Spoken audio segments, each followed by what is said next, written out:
Decepción, esa ha vuelto a ser la palabra más repetida. Evidentemente, desde el Gobierno de la Xunta de Galicia no podemos valorarlo de otra manera que no sea con decepción. Navantia tamén é responsable dende Madrid de crear unha expectativa importante respecto a esa infraestructura. Ayer era el alcalde de Ferrol y hoy han sido la consellera de Traballo y el representante de la patronal los que mostraron su rechazo al anuncio de Navantia de descartar por inviable la construcción del esperado dique flotante.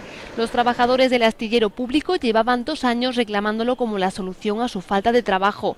La decisión ha supuesto un duro varapalo para el naval gallego y por eso desde nuestra comunidad no la quieren dar por zanjada. Que Navantia se comprometa, cumpla sus compromisos anunciados con esta comunidad autónoma y con el astillero, en este caso de Ferrol. Y esto lógicamente no va a quedar aquí. La mala noticia se suma a la incertidumbre con la que el sector mira ya a la petrolera mexicana Pemex. El compromiso de construir 8 floteles en Galicia se ha visto empañado, entre otras cuestiones, por la falta de avales para el astillero vigués Hijos de Barreras. É certo que creíamos que unha vez aprobado o instrumento de TASLIS se iba a revitalizar a contratación, non dun xeito espectacular, pero sí de alguna maneira.